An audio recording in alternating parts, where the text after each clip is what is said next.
YouTube をご覧の皆さん、こんにちは。フレックスハイエース長野店の渡辺です。今日は特別な1台ですね、ご紹介していきたいと思います。今日ご紹介するお車、こちらでございます。ハイエースバンディーゼルの4駆ですね。令和7年式の車、ダークプライム S でございます。まずフロントからですね、ご紹介していきたいと思います。上から順にご説明していきます。まず一番変わっているところ、ここですね。ガッツミラーですね。ボディと同色塗装されております。続きまして、ここですね。フロントグリルなんですけれども、普通のハイエースメッキなんですけれども、今回ですね、プラチナサテンメッキって言ってちょっとくすんでるようなシルバーになってるんですけれども、これあれですね、ダークプライム S っていう特別使用者限定の仕様になってますので、ここ特別感出ております。続きましてこちらですね、コーナーセンサーですね、しっかりとこちらついておりまして、コグは LED のものになっております。こちらトヨタのセーフティーセンスですね、ついておりますので、前の車ぶつかれそうな時に止まりますので。フロントのスポイラーですね、415コブラさんのクリーンルック3っていうフロントスポイラー、ちょっと丸みを帯びてるようなスポイラーついてます。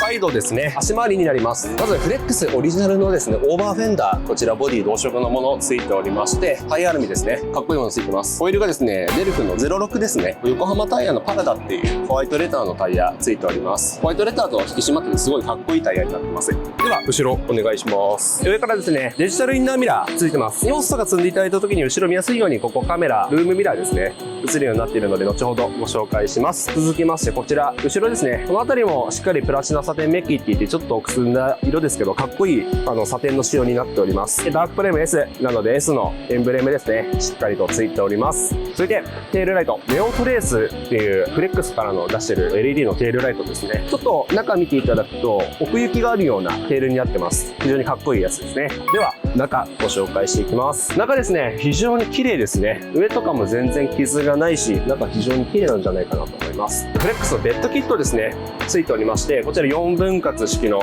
ベッドになってます。しっかり高さの調整もできますので、さらにこれが1個下げられますし、さらに2段ぐらい上げられますので、下に荷物入れる方とかですね、非常に使いやすい仕様になっております。今回のお車ですね、寒冷地仕様というお車になってます。なので下、ここちょっと見えにくいんですけど、モールですね、つららとかできてドアがなくならないようなするためのモールがしっかりとついております。そしてパワースライドドアですね、ついてます。中ですね、シートになっています。ダークプライム S の特別使用車ですね、シートもちょっと変わってて、スポーティーなですね、ちょっとカーボン調みたいな感じのシートになっております。シートを倒していただくことによって、さらに後ろのベッドの空間が広がりますので、180センチぐらいあるような大人の方でも余裕で寝れるような広さになっております。内装ですね、今の走行距離が11キロですね。まだ本当に全然走ってないお車になっております。ハンドル周りだったり、シフトノブですね。この辺りもカーボン調のちょっと仮装が施されてて、非常にかっこいいようなものになっております。先ほど紹介したデジタルインナーミラーですね。はい、こちら後ろの映像しっかり映っております。荷物積んだ時とかでも後ろ見えて安心ですね。こちらもオフ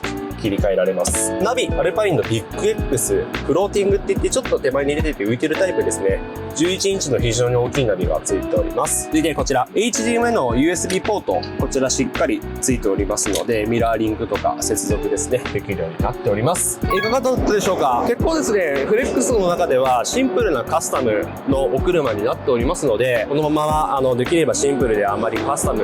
は控えたいっていう方だったり、逆にここからですね、さらに自分なりのカスタムをしたいっていう方にぴったりな1台だと思いますので、気になった方ですね、フレックスハイエース長野店までご来店いただければなと思います。本日もご視聴ありがとうございました。